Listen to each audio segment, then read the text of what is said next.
Monsieur Viss, pensez-vous que les voyageurs soient mis sur le même pied d'égalité que les sédentaires ou pas? Non. Le fond de ma pensée, non. C'est pas pareil. Pas du tout pareil.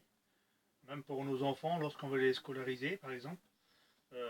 Bon, Dieu merci que les miens ils sont scolarisés. Parce que j'essaye de leur donner une éducation, vraiment les bases de l'éducation pour apprendre à lire et écrire pour se débrouiller tout seul. Mais il y en a plein, malheureusement, qui ne sont pas scolarisés sous prétexte que. Sous prétexte qu'ils n'ont pas de terrain, qu'ils ne sont pas stationnés D'accord, légalement. Donc il y a plein de gens qui ne savent pas lire. Alors après, comme ils ne savent pas d'accord. lire, ils ne peuvent pas remplir de Donc ça papier. vous bloque en tout. Et après, pour le travail, est-ce que c'est la même chose? Bah, pour le travail, c'est pareil. C'est pareil. On se déclare. Autrefois, j'ai été déclaré, moi, à la Chambre des métiers de Fougères.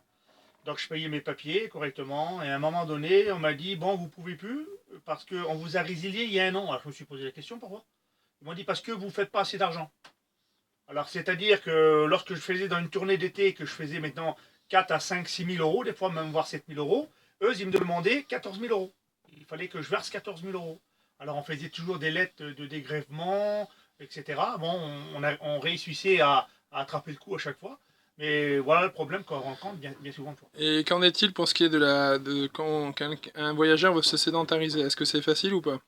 Non, c'est toujours problématique.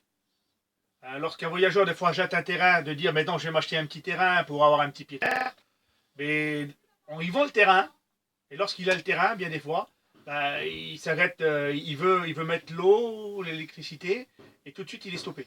Et par rapport aux structures qui sont donc déjà aménagées, les places, qu'en est-il? Est-ce que c'est cher? Est-ce que c'est pas cher? C'est quoi? Comment ça se passe? Euh, c'est très très cher. Il ne faut pas croire, et puis moi j'aimerais le dire à nos Français, qu'un terrain de voyage, l'hiver, c'est très très cher. Juste comme ça, pour vous dire que dans un endroit, je ne citerai pas le nom, mais comme on se met l'hiver, en 3 mois d'hiver, simplement mettre notre caravane sur un parking pour prendre de l'eau et de l'électricité, il y a quelques temps, moi, ils m'ont fait payer quand même 650 euros. Donc ça vous oblige à vous installer à la sauvage et parce que vous avez pas, vous pourriez pas aller sur un terrain. Et notamment quand il y a et les terrains qu'il y a, c'est en dehors de Fougères où sont scolarisés vos enfants. Donc c'est ça Bah, à chaque fois, oui, actuellement. à chaque fois. À Voilà, chaque fois. très bien. Et je vous remercie, Monsieur Viss.